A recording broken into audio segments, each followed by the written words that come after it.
ಹಳ್ಳಿಯ ಹೊರವಲಯದಲ್ಲಿ ಒಂದು ಕತ್ತಲೆ ಹಸಿರು ಕಾಡಿತ್ತು. ಅಲ್ಲಿನ ಮರಗಳು ಹಗಲು ರಾತ್ರಿ ಯಾವಾಗಲೂ ಮಂಜಿನಿಂದ ಆವೃತವಾಗಿರೋದ್ರಿಂದ ಅದನ್ನು ಜನರು ಮಂಜಿನ ಕಾಡು ಅಂತ ಕರಿತಾ ಇದ್ರು. ಆ ಕಾಡಿನ ಬಗ್ಗೆ ಒಂದು ವಿಚಿತ್ರ ಕತೆ ಹರಡಿತ್ತು. ಅದರ ಮಧ್ಯದಲ್ಲಿ ಒಂದು ಜಾದೂವಿನ ಗಿಡ ಇತ್ತು.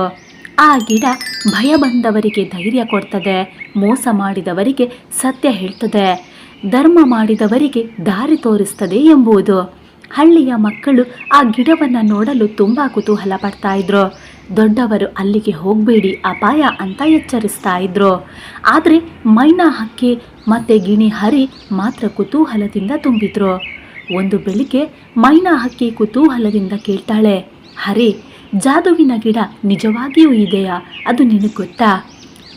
ಹರಿ ಹೇಳ್ತಾನೆ, ನಿಜ, ನಿನ್ನೆ ರಾತ್ರಿ ನಾನು ಗೂಬೆ ಗುರುರಾಜನಿಂದ ಕೇಳಿದೆ. ಆ ಗಿಡವನ್ನು ನೋಡಿದವರು ತಮ್ಮ ಜೀವನವೇ ಬದಲಾಗಿದೆ ಅಂತ ಹೇಳ್ತಾ ಇದ್ರು. ಹಾಗಾದರೆ ಅದನ್ನು ನಾವು ನೋಡೋಣ ಹರಿ ಅಂತ ಮೈನಾ ಹಕ್ಕಿ ಹೇಳ್ತಾಳೆ. ಹರಿ ಮೊದಲಿಗೆ ಸ್ವಲ್ಪ ಭಯಪಡ್ತಾನೆ. ಆದರೆ ಮಂಜಿನ ಕಾಡಿಗೆ ಹೋಗೋದು ಸುಲಭವಲ್ಲ. ಅಲ್ಲಿ ಕತ್ತಲೆ, ಗಾಳಿ, ವಿಚಿತ್ರ ಶಬ್ದಗಳು. ಮೈನಾ ಹಕ್ಕಿ ಬಲವಾಗಿ ಹೇಳ್ತಾಳೆ, ನಾವಿಬ್ಬರು ಇದ್ರೆ ಯಾವುದೇ ಅಪಾಯ ಇರೋದಿಲ್ಲ. ಹೀಗಾಗಿ ಒಂದು ಸಂಜೆಯ ವೇಳೆ ಸೂರ್ಯ ಮುಳುಗ್ತಾ ಇದ್ದಾಗ ಇಬ್ಬರು ಮಂಜಿನ ಕಾಡಿನತ್ತ ಹಾರಲು ಶುರು ಮಾಡಿದ್ರು. ಕಾಡಿನೊಳಗೆ ಕಾಲಿಟ್ಟೊಡನೆ ಗಾಳಿ ತಂಪಾಗಿ ಬೀಸಿತು. ಮರಗಳು ದೊಡ್ಡವರಂತೆ ನಿಂತಿದ್ದವು. ಎಲೆಗಳು ಶಬ್ದ ಮಾಡ್ತಾ ಇದ್ವು. ಕಾಡಿಗೆ ವಿಚಿತ್ರ ಸಂಗೀತ ನೀಡ್ತಾ ಇತ್ತು. ಮೈನಾ ಹಕ್ಕಿ ಪಿಸುಗುತ್ತಾಳೆ, ಹರಿ, ನಿನಗೆ ಯಾವುದಾದ್ರೂ ಶಬ್ದ ಕೇಳಿಸ್ತಾ ಇದೆಯಾ? ಹರಿ ಹೇಳ್ತಾನೆ, ಹೌದು, ನೀರಿನ ಸುರಿಯುವ ಶಬ್ದ ತಂತಿದೆ. ಆ ಶಬ್ದವನ್ನು ಹಿಂಬಾಲಿಸ್ತಾರೆ. ಒಂದು ಸಣ್ಣ ಹರಿವಿನ ಹತ್ರ ಬರ್ತಾರೆ. ಹರಿವು ಬೆಳಕಿನಲ್ಲಿ ಹೊಳಿತಾ ಇತ್ತು. ಸಾಮಾನ್ಯವಲ್ಲ, ಬೆಳಕು ಹಸಿರು ಬಣ್ಣದಲ್ಲಿ ಮಿನುಗ್ತಾ ಇತ್ತು. ಅಯ್ಯೋ, ಇದು ನಿಜವಾಗಿಯೂ ಜಾದು ಅಂತ ಹರಿ ತುಂಬ ಉತ್ಸಾಹಪಟ್ಟು ಹೇಳ್ತಾನೆ. ಅದೇ ಸಂದರ್ಭದಲ್ಲಿ ಹರಿಯುವ ನೀರಿನ ಪಕ್ಕದಲ್ಲಿ ಒಂದು ಹಳೆಯ ಕಲ್ಲಿನ ಫಲಕವನ್ನು ಕಾಣ್ತಾರೆ. ಅದರ ಮೇಲೆ ಒಂದು ಬರಹ ಇತ್ತು, ಸತ್ಯ ಮನಸ್ಸುಳ್ಳವನು ಜಾದುವಿನ ಗಿಡದ ದಾರಿಯನ್ನು ಕಾಣ್ತಾನೆ. ಮೈನಾ ಹಕ್ಕಿ ಆ ಪದಗಳನ್ನು ನಿಧಾನವಾಗಿ ಓದಿ, ಹಾಗಾದರೆ ನಾವು ಸುಳ್ಳು, ಭಯ, ದ್ವೇಷ ಯಾವುದನ್ನು ಮನಸ್ಸಿನಲ್ಲಿ ಇಟ್ಟುಕೊಂಡಿರಬಾರ್ದು. ಹರಿ ಗಂಭೀರವಾಗಿ ತಲೆ ಅಲ್ಲಾಡಿಸ್ತಾನೆ. ಅವರು ಮುಂದೆ ಹೋದಂತೆ ಕತ್ತಲೆ ದಟ್ಟವಾಯಿತು. ಅಂದು ಹಾಗಿರುವುದೇ ಕಾಡು ಜೀವಂತವಾಗಿರುವಂತೆ ಅನ್ನಿಸ್ತಾ ಇತ್ತು. ಹಠಾತ್ ಹರಿ ಹೆದರಿಕೊಂಡು, ಮೈನಾ, ಇಲ್ಲಿ ಯಾರೋ ನಮ್ಮನ್ನು ಹಿಂಬಾಲಿಸುವಂತ ಅನ್ನಿಸ್ತಾ ಇದೆ ಅಂತ ಹೇಳ್ತಾನೆ.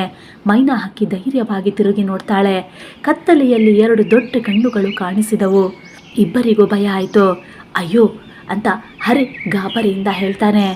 ಆದರೆ ಕತ್ತಲೆಯಿಂದ ಹೊರ ಬಂದದ್ದು ಹುಲಿಯಲ್ಲ, ಮೃಗ ಅಲ್ಲ, ಒಂದು ದೊಡ್ಡ ಗೂಬೆ ಗುರುರಾಜ. ನಿಮ್ಮಿಬ್ಬರಿಗೆ ಪರೀಕ್ಷೆ ಮಾಡ್ತಾ ಇದ್ದೆ ಅಂತ ಗುರುರಾಜ ಗಂಭೀರವಾಗಿ ಹೇಳ್ತಾರೆ. ಪರೀಕ್ಷೆ ಅಂತ ಮೈನಾ ಹಕ್ಕಿಗೆ ಅಚ್ಚರಿಯಾಗುತ್ತೆ. ಹೌದು, ಜಾದುವಿನ ಗಿಡದ ದಾರಿ ಸುಲಭವಾ? ಇಲ್ಲ, ಭಯ ಬಂದಾಗಲೂ ಪರಸ್ಪರ ಕೈ ಬಿಡದೆ ಇರುವುದು ಮೊದಲ ಪರೀಕ್ಷೆ. ಇಬ್ಬರು ತಲೆಬಾಗಿ ಮುಂದೆ ನಡೀತಾರೆ. ಕಾಡಿನಲ್ಲಿ ಸ್ವಲ್ಪ ಮುಂದೆ ಹೋದಾಗ ರೆಕ್ಕೆಗಳ ಗದ್ದಲ ಕೇಳಿಸಿತು. ಒಂದು ಪುಟ್ಟ ಕಾಗೆ ಅಳ್ತಾ ಇತ್ತು. ಏನಾಯಿತು ಅಂತ ಮೈನಾ ಹಕ್ಕಿ ಕೇಳ್ತಾಳೆ. ಕಾಗೆ ಹೇಳುತ್ತೆ, ನನ್ನ ಅಮ್ಮನ ಹಾರದ ಕಲ್ಲು ಕಳೆದು ಹೋಯಿತು.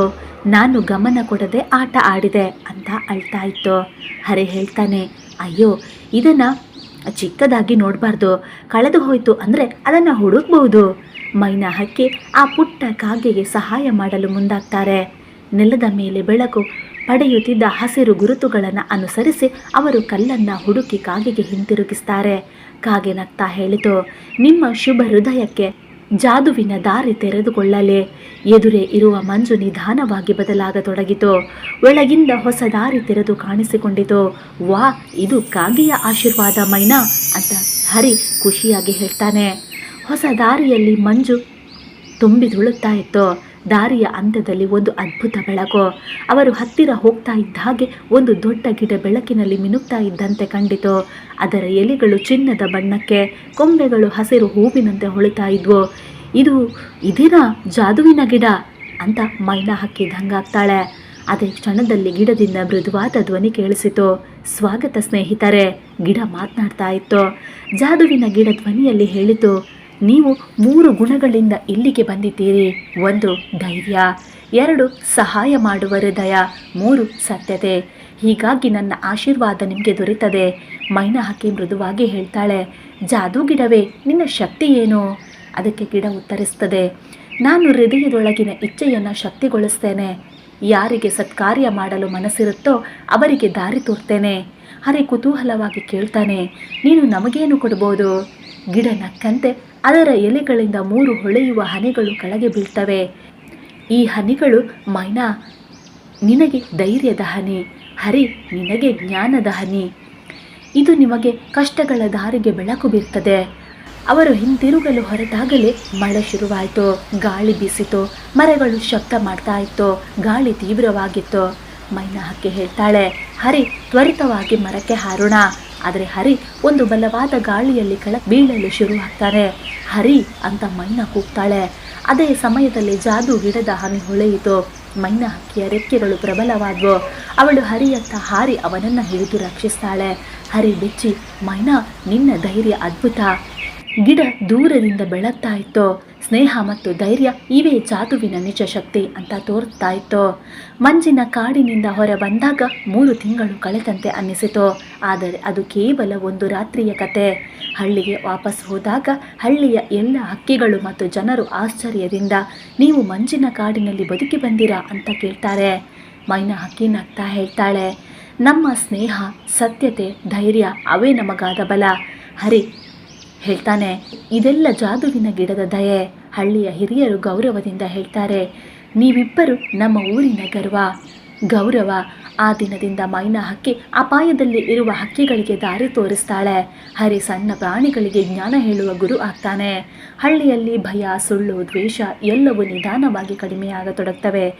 ಎಲ್ಲರೂ ಹೇಳ್ತಾರೆ, ಜಾದುವಿನ ಗಿಡ ಕಾಡಿನಲ್ಲ, ಸತ್ಯ ಮನಸ್ಸಿನಲ್ಲಿ ಬೆಳೀತದೆ. ಈ ಕಥೆಯ ನೀತಿ, ಧೈರ್ಯ ಅಂದರೆ ಕತ್ತಲೆಯಲ್ಲಿಯೂ ಬೆಳಕು, ಸತ್ಯತೆ ಅಂದರೆ ಹೊಸ ದಾರಿಗೆ ಕೀಲಿಕೈ, ಸ್ನೇಹ ಅಂದರೆ ಯಾವುದೇ ಜಾದುವಿಗಿಂತಲೂ ದೊಡ್ಡ ಶಕ್ತಿ, ಒಳ್ಳೆಯ ಕೆಲಸ ಅಂದರೆ ಎಲ್ಲೆಡೆ ಒಳ್ಳೆಯ ಬೆಳಕು ಹರಡುವುದು.